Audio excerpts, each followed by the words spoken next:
photovoltaics. So for this presentation, I am going to give a overview of what are the various lithographic tools that are available for making micro and nano devices, and it will be a sort of overview, like differentiating between the masked lithography and direct lithography tools. So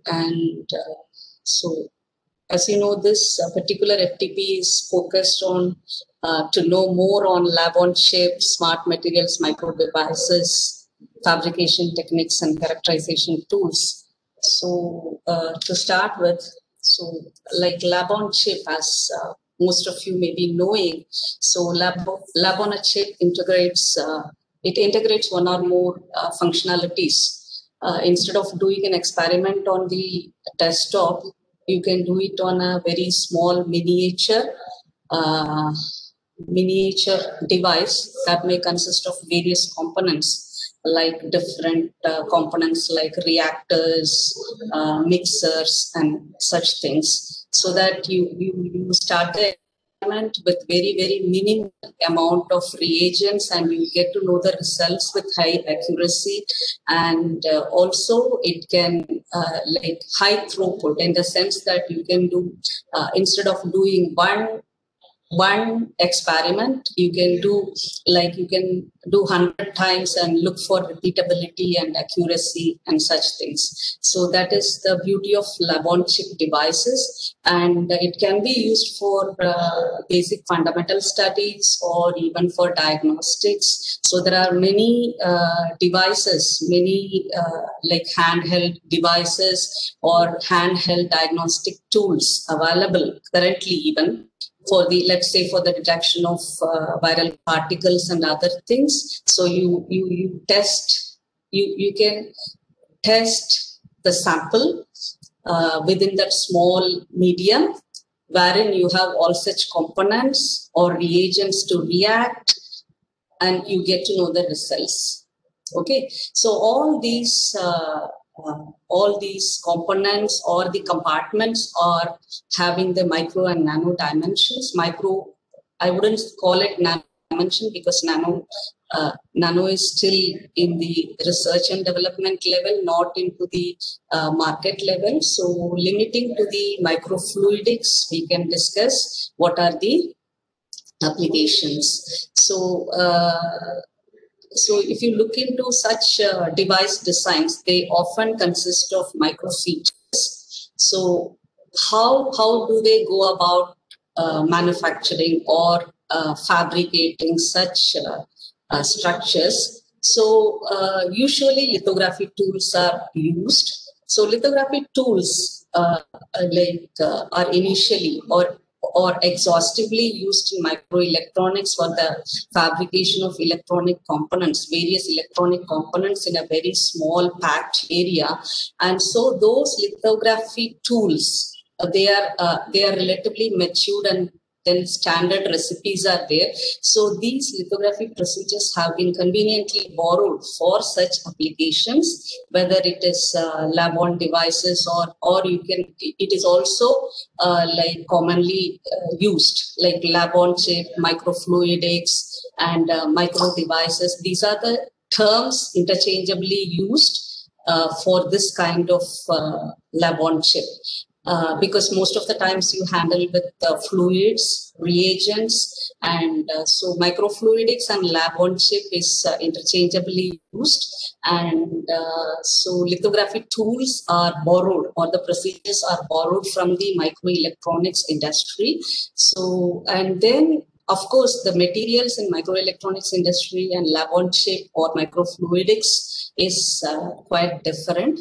In case of microelectronics, mostly the lithography methods are adopted to make your electronic components either onto semiconductors or metals or insulators. But wherein in the case of microfluidics or your lab-on-chip application, most of the times you want to see, you handle liquids, and you also want to see what is going on. So it is adopted into polymeric medium, wherein your reagents are non-reactive to polymeric medium, and also simultaneously it can be transparent, visibly transparent, so that the reaction or the results can be monitored with the help of a microscope. So it is the most common one, the most common environment onto which a lab on a chip or a diagnostic tool is done onto a medium called polydimethyl siloxane, which is a transparent elastomer or a polymer. So with this introduction to lab on a chip, so I will now move on to the different tools. What are the tools available for making such tiny features? How you can broadly categorize them into two different categories. So before I go with those things, so there are for the creation of micro or nano structures, either you can adopt bottom-up approach or top-down approach. So bottom-up approach, you start from the beginning and then you go on assembling your things. So mostly it is chemical in nature. That is, you start with some precursors and then you as a result of the chemical reaction, you build your molecules or your structures from the bottom to top. So whereas in case of top-down approach, you cut from the bulk material and you go down from macro to micro, and in case of nanostructures, you further reduce down from micro to nano. So lithography is the best example, and cutting, etching, grinding, those things have limitations in the sense you can go up to micron level, like beyond which the precision may be limited, and you may not be able to downsize the feature size anymore. So like lithography is the lithography tool is commonly looked upon if you want to go for creating a micro or nanostructures. Of course, there are a range of tools within lithography tools. So you have to see what is that is required, what is the size required, what is the aspect ratio. Looking into such things, the tool has to be chosen.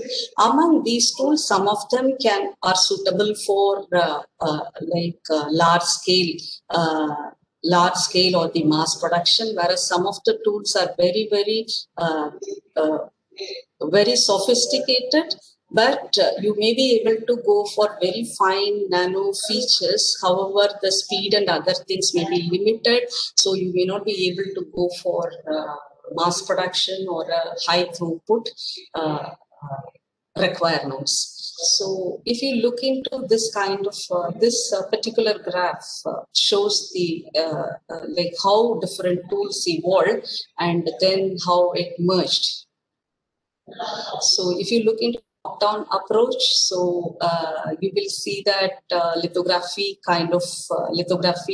was widely adopted starting from 1970s, and then they started using high energy beams and other things, and then we are able to go down to feature sizes all the way up to single-digit nanometer sizes. So these are some of the examples in which different features, like very, very thin wires of nanometer sizes and components, could be achieved using lithography tools, using electron beam lithography. And this is a typical illustration, shows how many, in reality, a three-dimensional device be as complicated as this, and it indicates, the different color indicates different materials, it may be semiconductor, it may be a conductor or an insulator, and different levels indicates those many times the lithography steps are required to complete the device fabrication. And when we talk about all this micro and nano fabrication, another factor that comes into picture is, can we do it in ambient conditions? Can we, like, just like that, fabricate these structures? Can we go about fabricating these structures in an open environment where you have, for example, currently your environment will contain 35 million particles per cubic meter. Okay, so in a cubic meter that is surrounding you is going to have 35 million particles, and the size of the airborne particles may start from 0.5 micrometer and higher. So it may not be feasible.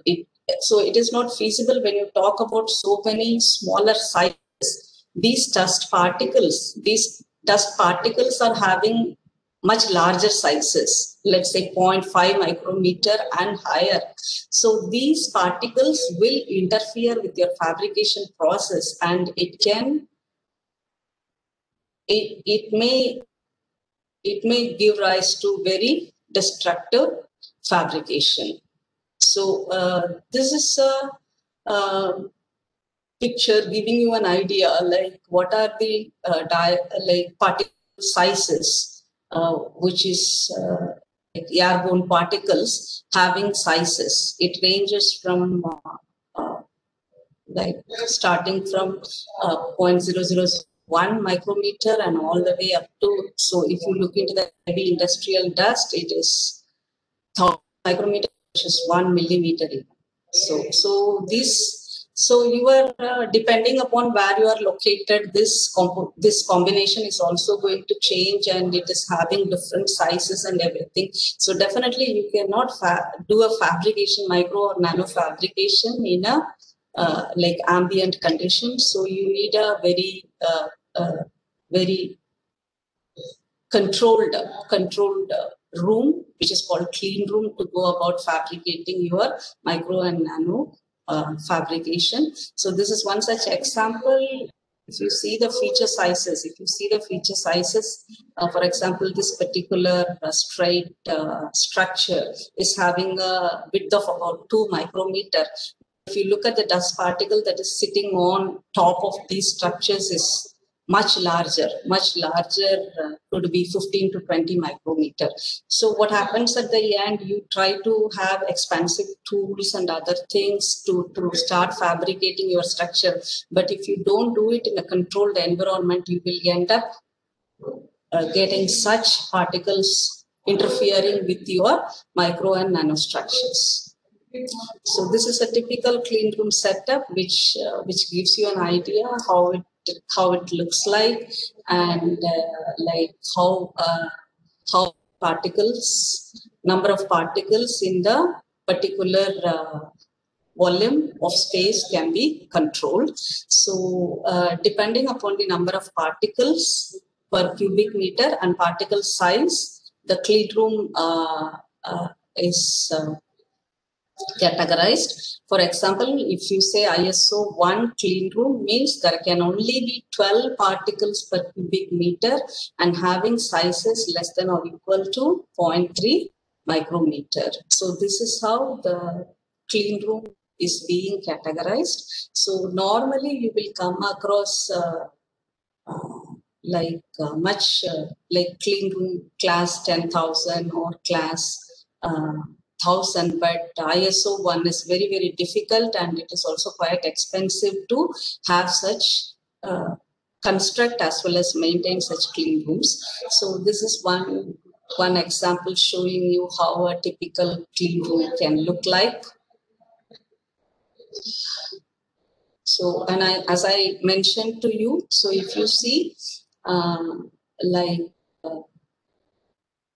ISO 6 or ISO 7, which is also known as class 10,000 or class 1,000, could be commonly noticed. And whereas if you have to restrict the number of particles in a particular defined space, it's very difficult, and also like it has to be a continuous process. It is not that once you evacuate, it's going to stay like that. No, there could be visual leaks that will be letting you, that will let in particles. So it has to be continuously the air has to be purified, the air inside, or it has to be filtered. Air has to be sent out, and whatever air circulates in that particular room has to be evacuated. It's a continuous process and also a cumbersome one. So like making a ISO 1 clean room is being done, but for a very, very specific and very specific applications. So now I'll move on to what are the classifications of micro and nano lithography process. So if you look in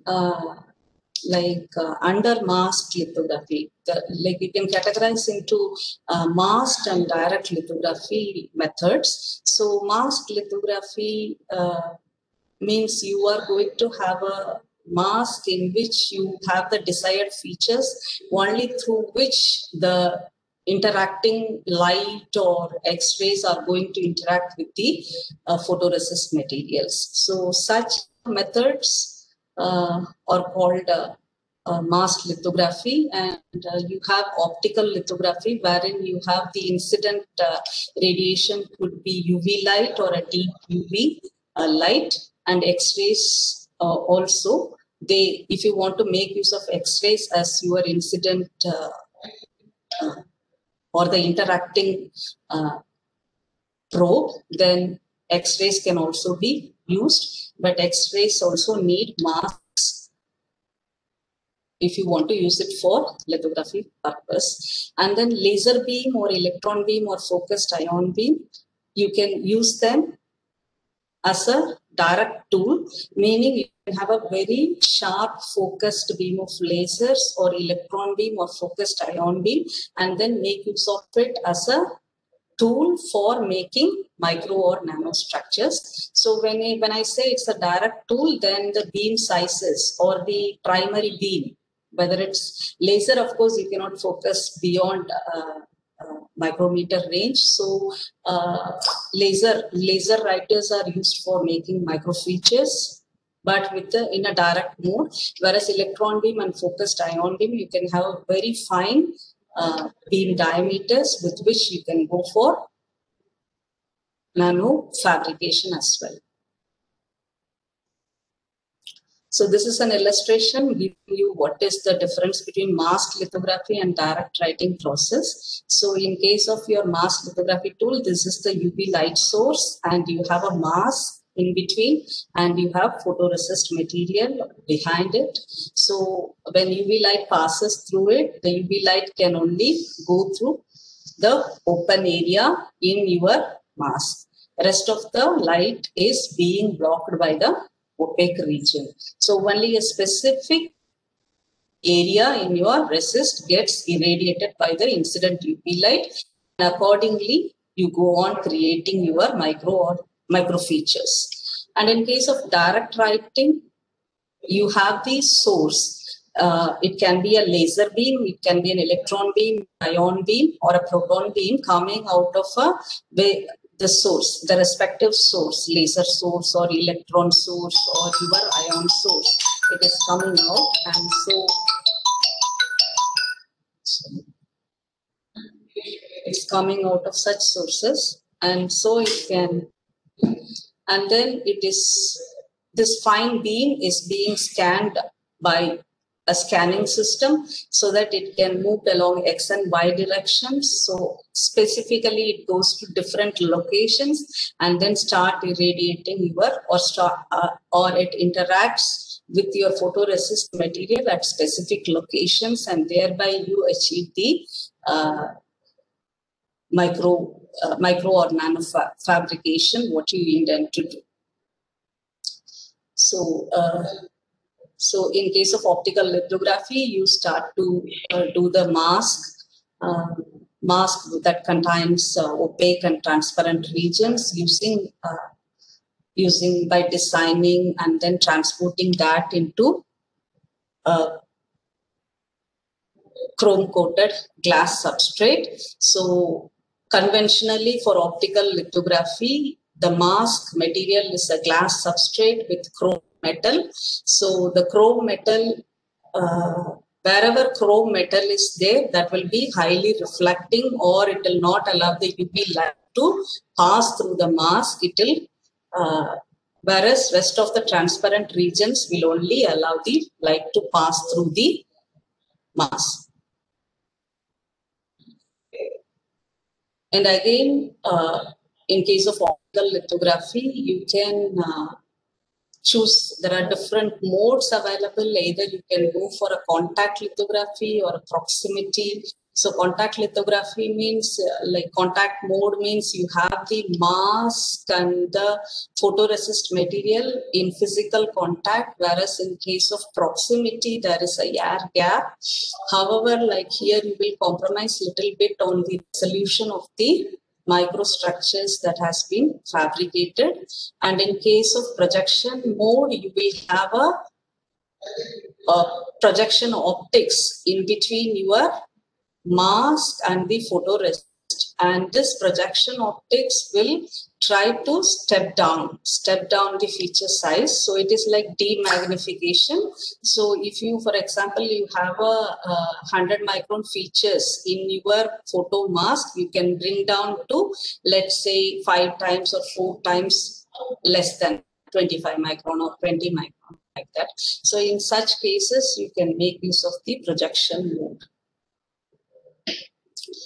So what are the different photon sources available for the common optical lithography? So if you see that mercury lamps are commonly used, and if you look at the mercury arc lamps, they have common like prominent emission lines at 365 nanometer and 405 and then 436. So you use filtering systems, and then the most prominent line, I line, is taken out. So from the mercury arc lamps, we use suitable filtering systems to take out only the I line, and then it is allowed to interact with the resist through the mask. And this 248 nanometer and 193 nanometer, these are called like deep UV light. And there is also a category called extended UV. It's not, it's very, very, the source, obtaining the source that is having a 13 nanometer wavelength. It is obtained from the plasma source. So here, like extraction of the source itself is a cumbersome process. So if you see within optical lithography, the most common one is this 365 I-line nanometer. So that is very common. So mercury arc lamps are used for this, and suitable filters 365 nanometer is extracted, and that is being used as a source for common lithography. And another advantage with this common I-line lithography is your mask can also be a simple glass mask with chrome metal coated on it. Whereas if you go for deep UV light, then it is getting complicated. Like instead of glass, you have to use a quartz substrate, which also adds to the cost of the substrate. And as you further move to extended UV, then the mask itself, mask media and everything is quite different from these conventional like UV light when you go for extended UV. So those are not very common. They are in the R&D level.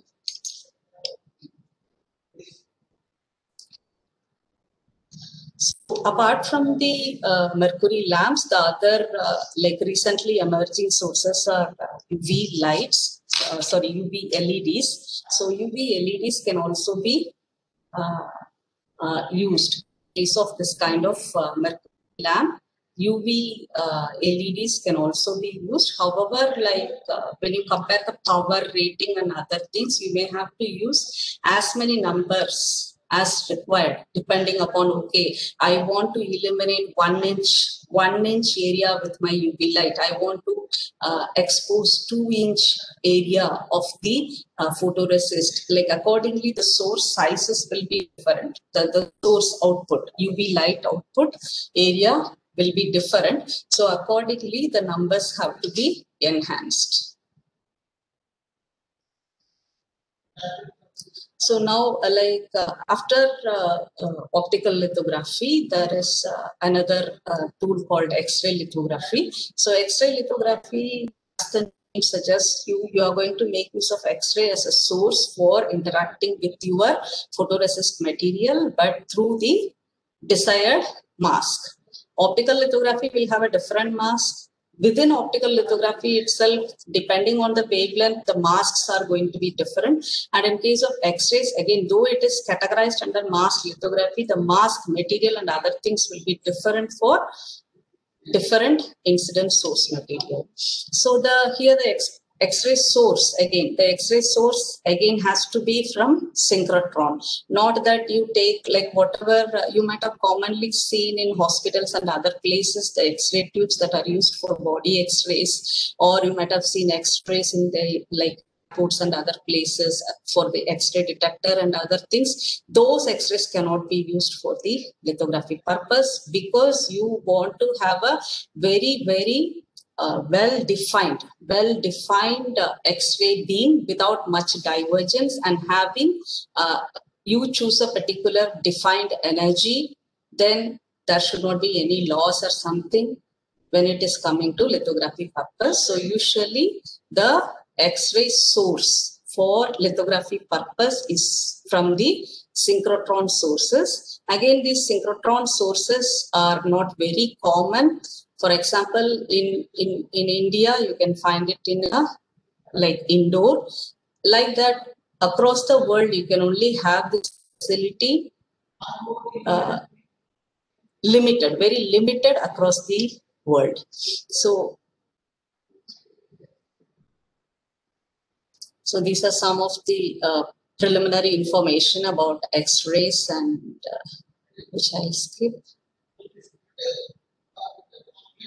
So this is what I was telling, the common X-rays, we won't be able to make use of it for the X-ray lithography purpose. So we need to take out the X-rays from something called synchrotron source. So a synchrotron,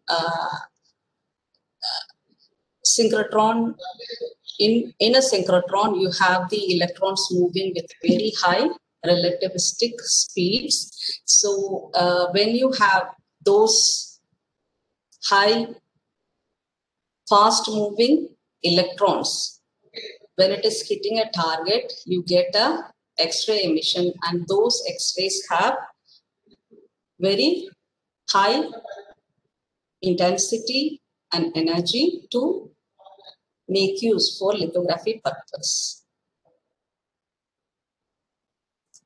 So this is how a typical lithography using X-ray looks like. So you have the X-rays coming out of the synchrotron source, and then you have your mask.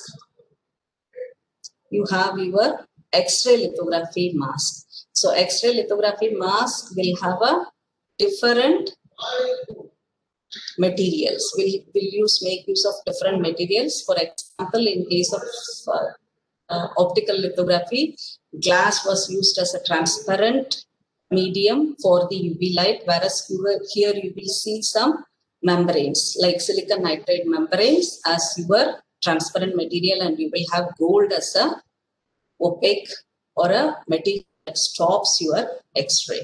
So this is how a typical mask for X-ray lithography looks like. And then this X-ray beam is made to scan across this area so that the resist underneath will be able to react with your incident X-rays.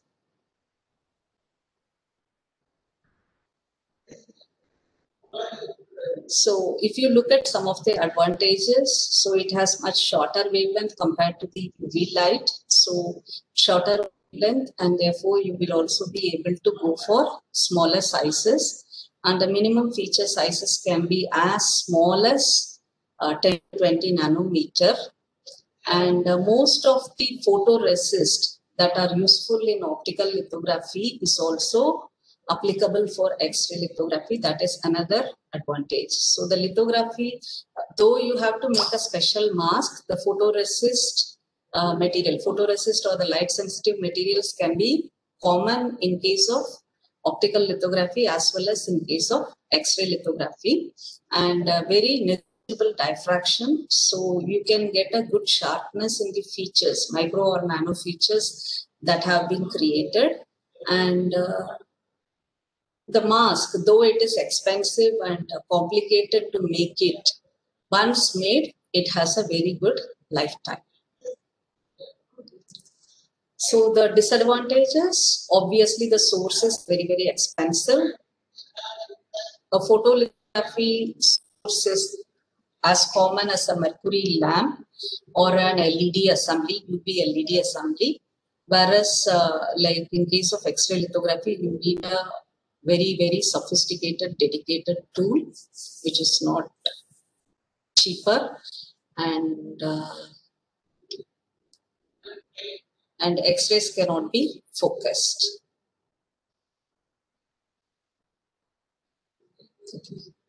Now I'll move on to electron beam lithography, which is one of the direct writing tool. So electrons were discovered long back. So initially electrons were used for the microscopy purpose. So due to the limitations in optical microscopy, so like electrons have been used for imaging purpose.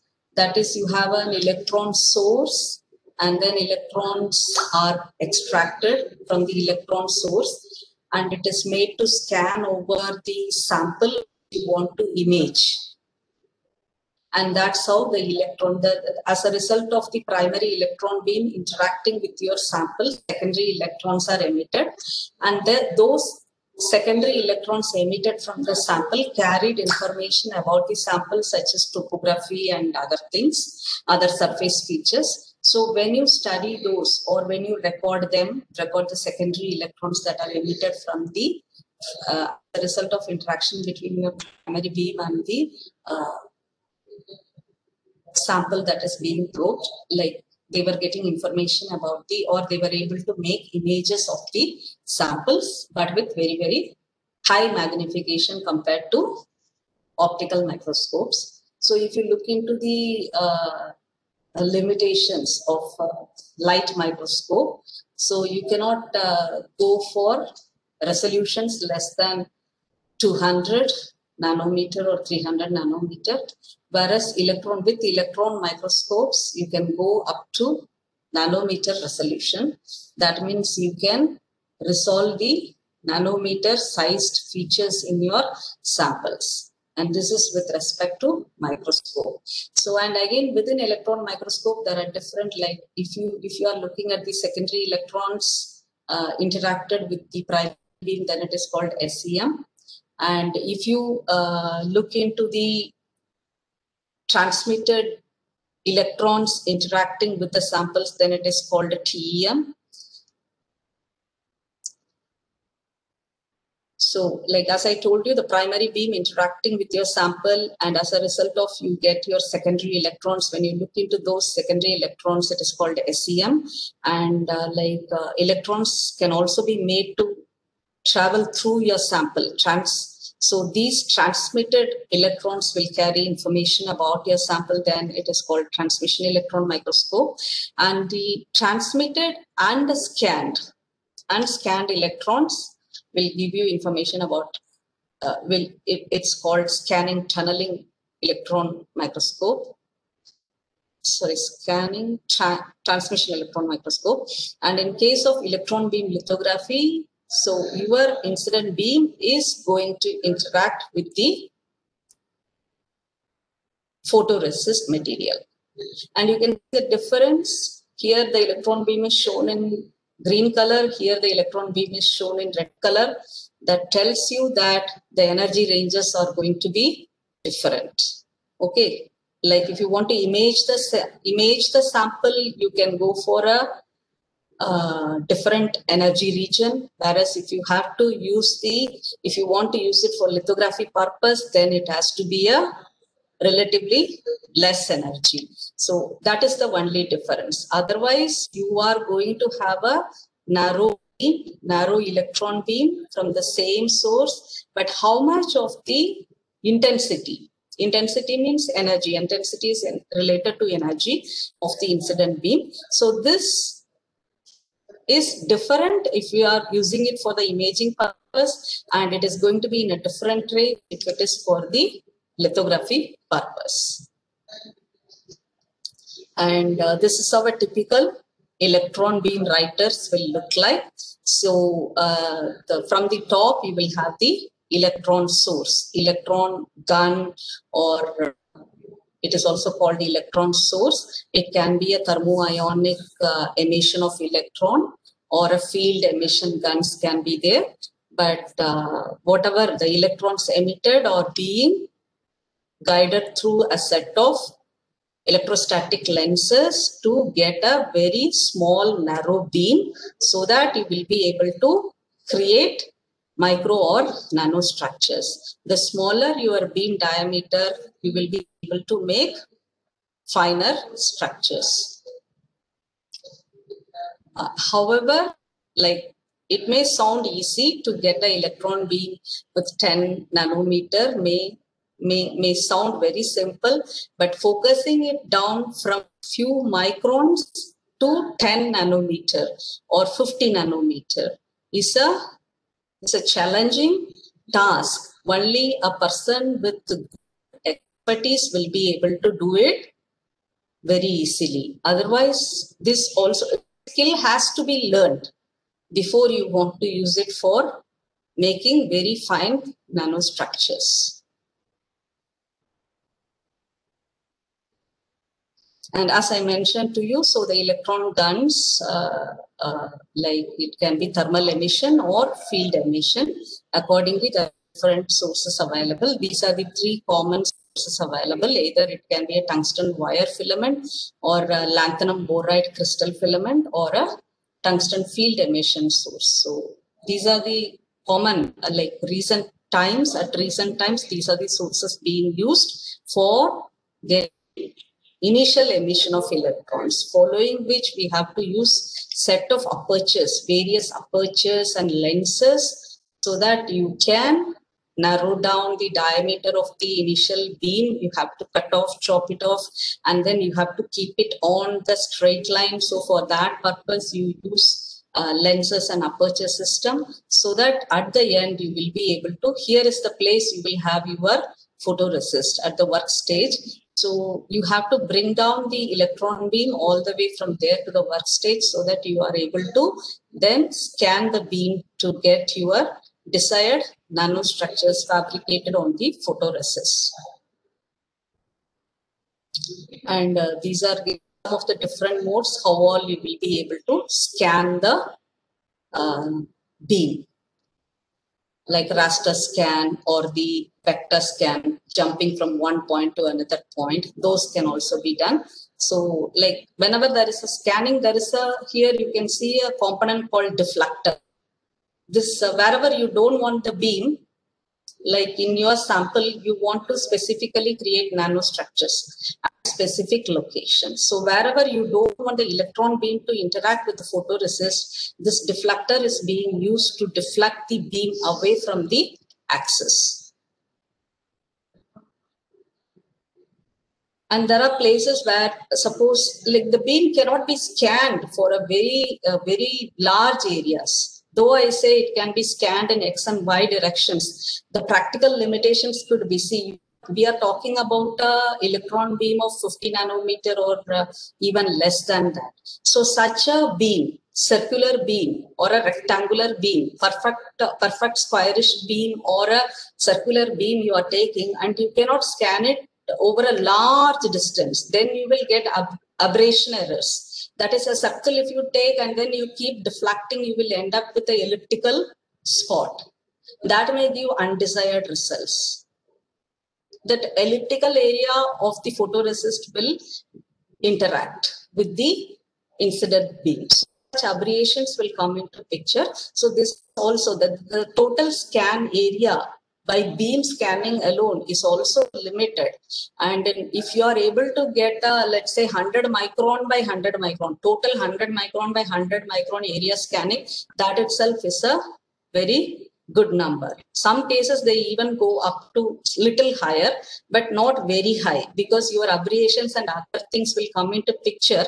Then the beam shape itself will be different and the intensity distribution will vary. So if the intensity distribution varies, then the photoresist that is getting exposed to the incident primary beam with intensity variation, that will also affect your quality of the nanostructures that has been fabricated.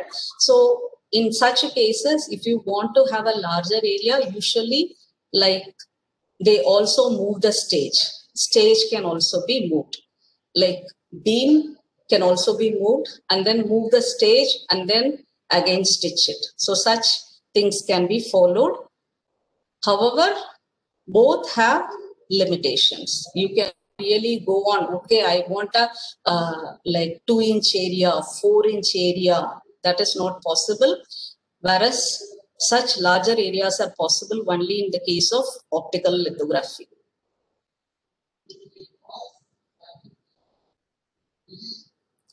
And there is also a lithography tool called focused ion beam lithography.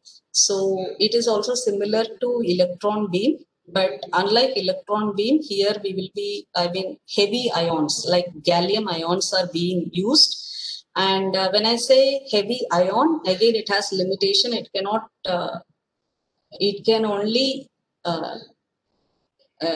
it cannot be made to go deeper into the photoresist material. So it can work on the surface. You can work on the surface, whether it's a photoresist or any other metallic or anywhere, or a semiconducting silicon or somewhere. You will be able to remove the material. You will be able to remove or add it somewhere.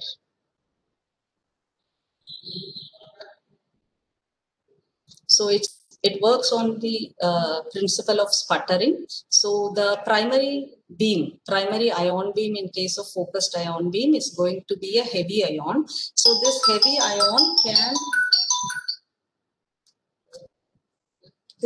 ion is going to interact with your, I'm sorry. So this heavy ion is going to do a momentum transfer on the sample, and then it is going to sputter away the material, and thereby it creates fine structures on your sample. So this is how it works. So like we may start with the desired thin film. It can be photoresist or it can be any other material. So following which the ion beam is made to move over the thin film, and it removes the material selectively at selective locations through sputtering process, and then you end up with the fine structure, micro or nano structure on top of your substrate. The substrate supports your micro or nano features that have been created.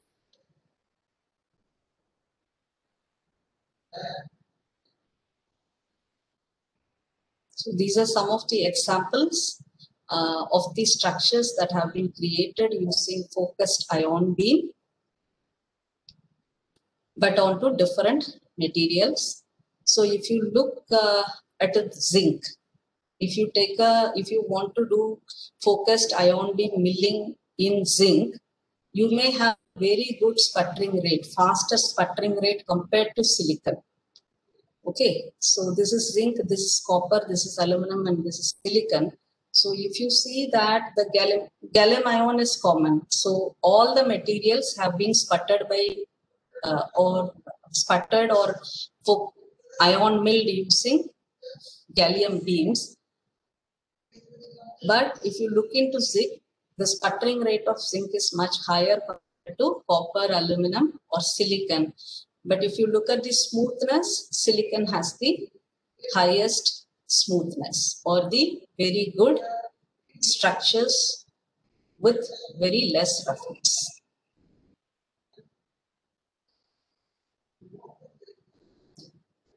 So now coming to another direct tool, which is proton beam writing. So this makes use of proton beam. Proton beam is nothing but hydrogen ion. So hydrogen ion, you energize. You first initially produce hydrogen ions and then you ionize them. After ionizing, you energize them to very high energies of the order of million electron volts, and then similar to electron beam, you have set of lenses and apertures to direct it towards your sample so that you will be able to create very good micro and nanostructures. So this is how typical setup looks like.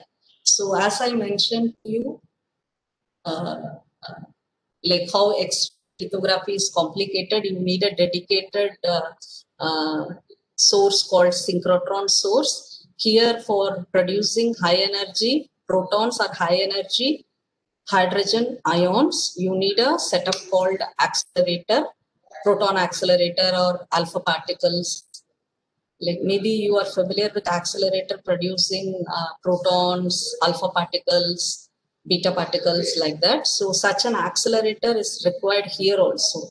So though these particles were conventionally produced, like whether protons or alpha particles, they were for the analysis purpose, like Rutherford backscattering spectrometry, particle-induced X-ray emissions. For such analytical purpose, for understanding the material properties, these primary beams have been used. But recently, like not recently, about 2 decades ago, like they have also started using, like similar to electron lithography. See, electrons were initially used for microscopy purpose, and then gradually it was adopted for lithography purpose as well, because you can obtain a very small beam having nanometer diameter, so you will be also able to create very fine structures. Similar is the concept here.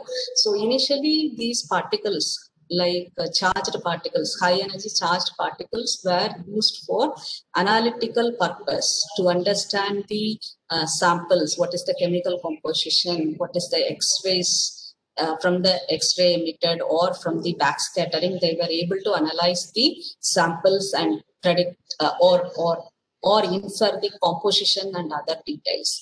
But later on, this proton beams or these particles were also used for lithography purpose. So an accelerator gives or produces the high energy charged particles, and later on it is made to pass through different set of focusing lenses, electrostatic lenses and apertures to get a very fine beam, and then it is made to fall on the sample, the photoresist material.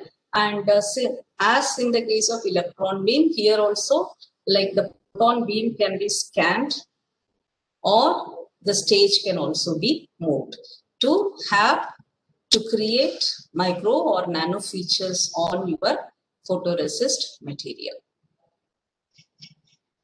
And this is the actual photograph of the panoramic view of the accelerator and all the different beam lines, it's called. So as I told you, like the beam is common, but you can use it for lithography purpose or for analytical purpose. So one particular line may be dedicated for lithography purpose and other lines are dedicated for let's say Rutherford backscattering spectrometry and high resolution Rutherford backscattering spectrometry. And here you can see that this particular line is dedicated for bioimaging, imaging the biosamples with the proton beam like that. So this particular setup is at Center for Ion Beam Applications, National University of Singapore, where I have spent time in like learning and making nanofluidic channels for bio DNA studies, bio applications.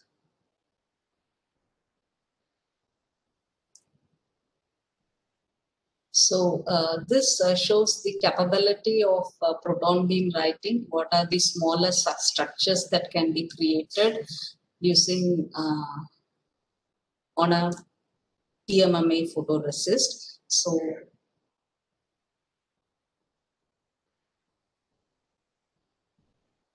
this is on a different resist. What are the smallest sizes you can make?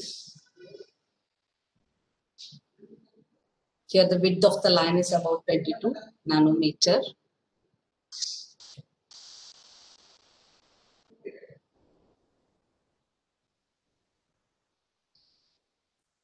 So how we can compare all the lithography tools that we have discussed so far? So like we have discussed about optical lithography, electron beam lithography, X-ray lithography. So if you look at the traditional optical lithography, so this particular thing explains what is the principle and what are the limitations and other things. In case of there is a conventional optical lithography, there is a limitation by the diffraction. And in case of electrons, when the electron is interacting with your photoresist, and there can be a secondary electron cloud. There can be secondary electron cloud. And what will happen is, suppose you want to create a structure here and nearby you want to create another structure. And because of this secondary electron cloud, there can be interference in your structures that have been fabricated, that is known as proximity effects. So electron beams, though you may be able to create very fine structures, but that is limited to shallow structures. You cannot go for taller structures. You can create very fine structures, but a shorter one, but not a taller one. Meaning aspect ratio is limited because of the secondary electron cloud, which will interfere with the adjacent features, bringing in the proximity effect. In case of X-ray lithography, the source is very, very cumbersome or difficult to obtain. But once you have a standard source, access to the synchrotron source, then there is very little diffraction and the X-rays can travel deeper into your material. So the X-rays can travel through the entire resist material without much difficulty or without much loss in the X-ray intensity. That means that, so very less diffraction means there is no proximity effect. There is no interference with the adjacent patterns, adjacent nanofeatures. And it can also travel through a longer depth. If you see here, the resist is shown for a shorter, here the resist thickness is less compared to this X-ray.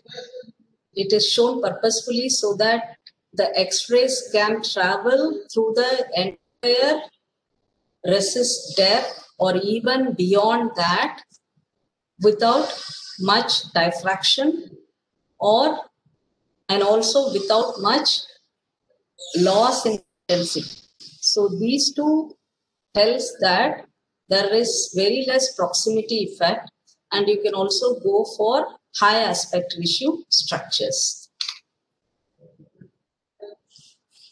And again, in case of ion beam lithography, like we will be able to work only on the surface of the material. That means you can create, remove material in the shallow depth.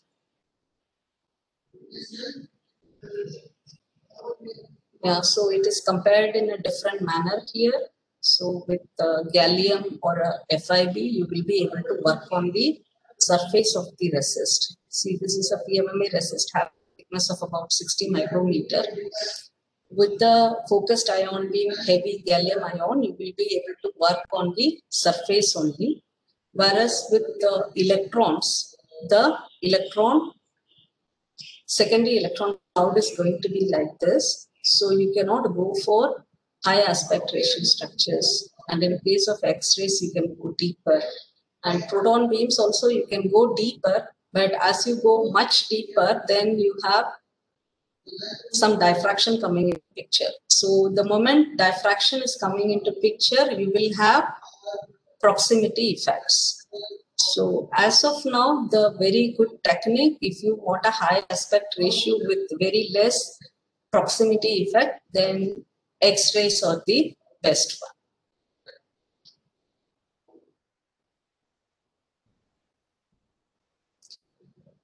So if there is time, then I will give some specific applications wherein I have done some of my work. If I have time, ma'am.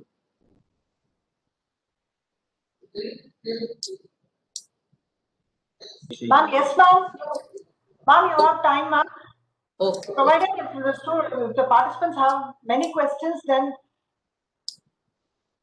Okay, ma'am. Okay. Maybe till I will 11 take. o'clock there is time, ma'am. Okay, ma'am. I will take another 10 to 15 minutes, then I will interact with the participants, ma'am. So I just want to give you specific applications like wherein I have done some of the wherein I have used some of the tools like optical lithography and proton beam lithography to create micro and nano channels. So if you look at this micrograph, the inner ones are the nano channels. The electron micrograph you can see here. Second electron micrograph you can see here. So if you see these nano channels having 70 nanometer width. So these are again connected to micro channels, and so like when you want to do some fluidic studies, you need access from the so usually the reservoir or something will be of this millimeter size, and then you narrow down. You have to have the connecting bridging structures. It is, though you are able to make nano features, you won't be able to access it directly. So these are called the bridging structures to your actual nano structures where a particular study or diagnosis can be carried out. So these are the nano channels that were created with the help of proton beam lithography. And then you have the bridging microstructures that have been created using optical lithography. And so these are the process steps, lithography process steps, how we will start with the silicon substrate. First, for the proton beam writing, you choose a different specific photoresist like called HSQ, and you first make the nano features, and then over the nano features, you make a microstructure with the help of a that is suitable for optical lithography. And here you can see that the nano features are connected to the microstructures. And then these microstructures, so this will be somewhat called primary stamp. See, this is made one time and then you make replicas. You make replicas for your studies. It is not that every time you will be able to make all these things. It is because you need the source availability, especially for nano features, the proton beam or the electron beam or the X-rays that are not very common. So this, like whatever you get here is called your primary stamp or a primary mold, and after that you adopt to replication methods. And as I mentioned to you in the very beginning, in case of microfluidics and all, they go for a polymeric medium called PDMS. So like either you can do a PDMS molding over this primary stamp to get the desired features on your PDMS mold, and then seal it, and then you can sealing or bonding, and then you have your completed devices for doing a specific study. So in this particular nano channel, like DNA, like one of our collaborator used these nano channels to study the properties of DNA, like physical length and other things. So he has used nanochannels by stretching the or pulling the DNAs and measuring its length and other things. So this is to give you an example. As I told you, so like the primary stamp can be used for multiple replications. So so this is a very fresh one. And after 200 times of PDMS casting also, the primary stamp looked okay. This is another example. So instead of PDMA, you can also transfer, like you have a primary mold over which you can electroplate. You can do electroplate and then you can transfer the features into nickel. And then that nickel or copper, any metallic medium, and then those metallic stamps can be in turn used as a stamp, like primary mold for high throughput techniques like hot embossing or injection molding. So this kind of electroplated ones, okay, so you have a primary mold with photoresist material. You do a proton beam writing, then you combine it with microfeatures, okay, nanofeatures combined with microfeatures, and then you do a electroplating. Electroplating and then delaminate. You have the features in the metallic environment, and this metallic mold can be in turn used in high throughput tools like hot embossing and hot embossing, nano imprint lithography, or injection molding. So these are some of the features that is onto nickel stamps. So once you have a nickel mold or a metallic mold that can be used in nano imprinting. So with one primary mold, you will be able to make hundreds of replicated polymeric devices. So polymeric devices, you can make into PMMA, PDMS, or polystyrene sheets, so that you have one mold and you can make 100 such devices out of it, so that it can be either useful for diagnosis purpose or for fundamental studies.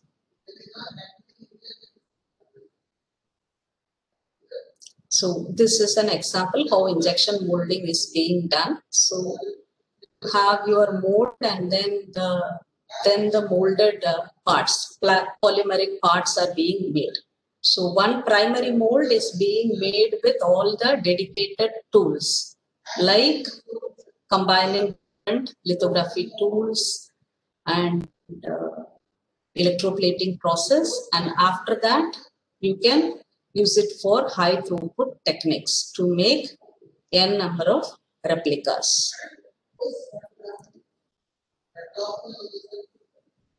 Okay. This this is another area of application which I am doing at here in our institute. So like how to make use of the lithography tool for the surface patterning of the photovoltaic absorber. And this particular work is being done to see whether we can induce some light trapping. Maybe you are aware that in solar cells, the visible light from the sun is being absorbed by the semiconducting material to produce electron hole pairs. And then when you separate these electron hole pairs across the closed circuit, you get the flow of current. And this is how the electricity generation is realized with the photovoltaic device. So the light absorption by the photovoltaic absorber has some limits. So, and there are several different ways how much you can increase the absorption. See, it's like 100 photons are falling in your photovoltaic absorber, not all are absorbed. So how to go about increasing it? So there is people are looking at light trapping, different way of light trapping, so that you can increase the time the light is bending closer to the absorber, and thereby it can get absorbed into the absorbed and produce electron hole pairs. So one such thing we are trying here by doing micro patterning on the surface of the photovoltaic absorber. So when there are some regular array of structures, this light, incident light, can get diffracted multiple times. It can get diffracted and it can stay closer to the surface of the absorber, and then it can eventually get absorbed. That is what we are thinking, and we are trying that experimentally here. And this is the kind of absorber. On the surface of the absorber, we are able to create some micro features, and with that we are also seeing some enhancement in light absorption. So this is just to tell you like how like optical lithography is being used for different purposes. So finally, these are some of the facilities which we have in our campus. So we have a like thermal and electron beam evaporator, and then there are sputtering machines and a dedicated thermal evaporator for metallization purpose. And there is a very small clean room, 150 square feet clean room. It's not a very clean room in a sense that it is class 10,000, but only at the source where it is where the cleaned air is coming. But we have a flood exposure system. This is the UV light source which I have been talking about. So it has a mercury lamp and then all the optics necessary to give out a broad beam, 4-inch area beam out of this outlet. So we get the UV light here, and then we try to pattern the photoresist by keeping our photoresist sample here and then do the micro patterning. And yeah, so with this I will conclude my talk, and then if you have any queries, you can please raise the questions. And yeah, one information I want to pass on. So for masks and other things, we were going to sense in IISc Bangalore through INUP program to have the optical lithography mask fabricated. But now I think INUP program is like over, but still there are facilities that you can extend, you can use those facilities as an outside user. Some of them have posted their questions in the chat now. Okay, ma'am, I'll have a look at it.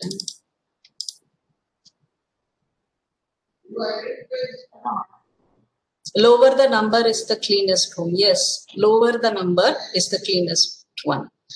Let's say class 1000 is more cleaner compared to class 10,000.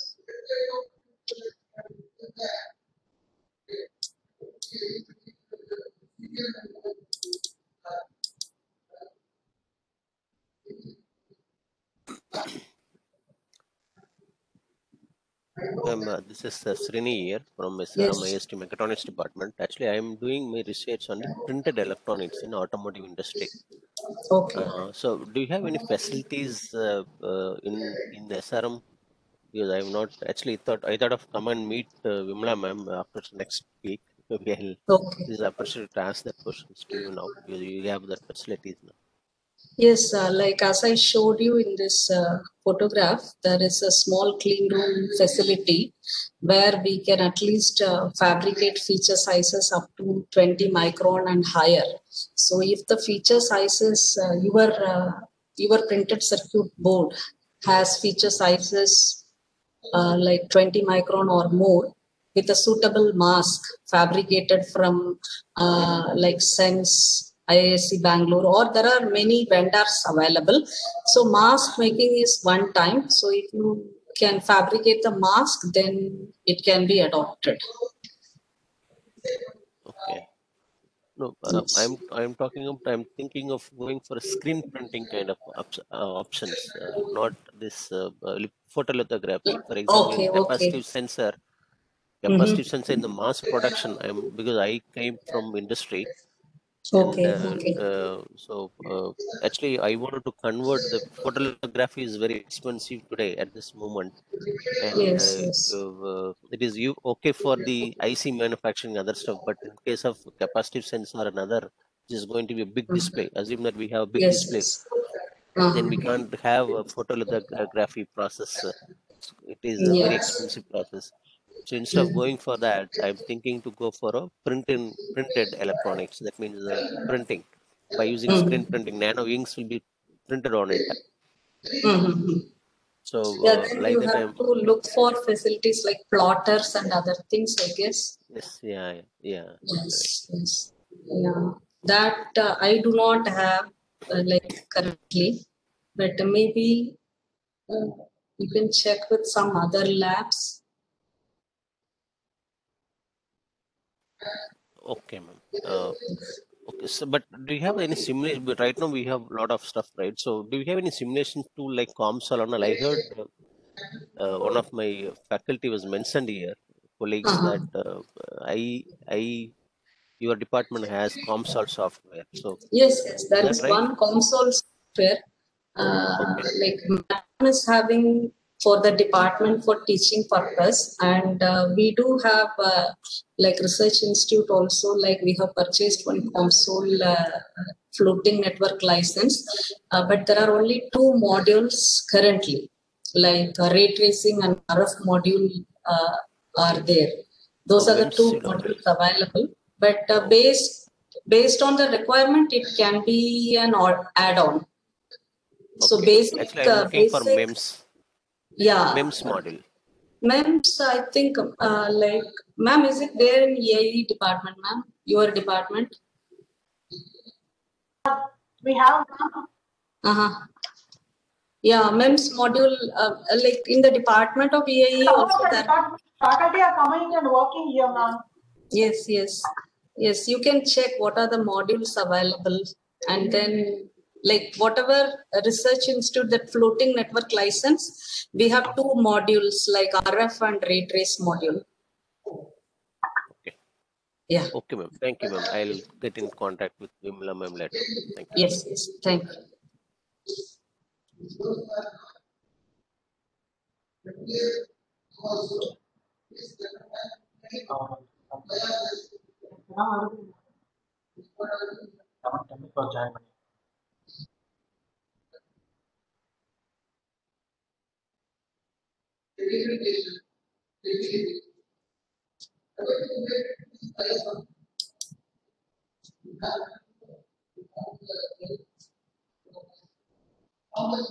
Ma'am, some of them have written CMIT Bangalore has clean room or something.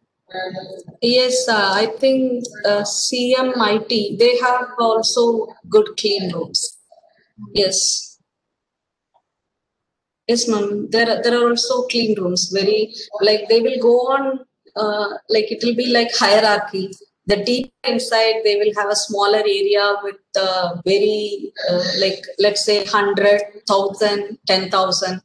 It will go on like this. The center part will be like much cleaner area where you will only have this nano fabrication facilities, and then surrounded by the surrounding area, like you will have a class 1,000, and then surrounding area class 10,000. It may be everything may be in one particular building, but then they keep on. The outermost will be the less pure clean room, and then as you go inside, it could be a much cleaner one. Like let's say class 10,000, 1,000, and then 100 inside. The inner part could be 1,000, 100.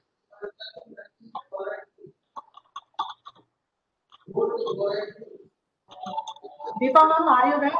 Yes, ma'am. Yes, ma'am. Yes. Over to you. On behalf of the Department of Electronics and Instrumentation Engineering, head of the department and faculties, I take privilege in extending my heartfelt thanks to Dr. P. Malar Research Institute, SRM Institute of Science and Technology, for giving us a very clear and detailed session on photolithography and its application. Today's technical session gave us a wider scope on the different possible areas to explore in this wonderful area of research in MEMS. I'm sure your enlightening speech today would have inspired many researchers to explore this area. Thank you so much, ma'am. Thanks for your valuable time and wonderful information. Hope this session would have enlightened many of us like me. Thank you so much, ma'am. I believe so. Thank you very much. Thank you so much, ma'am. Thank you. The Yeah. last minute you agreed to give the lecture. Thank you so much. It's fine. Your next session starts at 11:10. Kindly be on time. If you want any clarification, you can mail me based on your doubts. I can even forward that to ma'am for any clarification. And thank you, participants. And please, we'll meet again at 11:10. Ma'am, thank you so much, ma'am. Thank you, ma'am. Thank you so much. Bye.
Hello, madam. Good morning.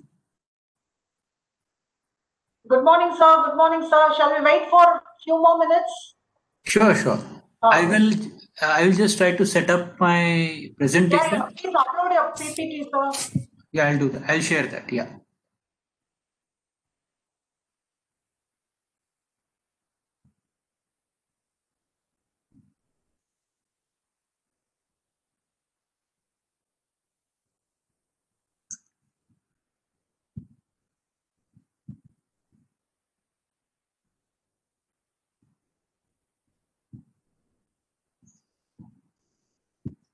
So just wish to confirm if the presentation is available, is visible.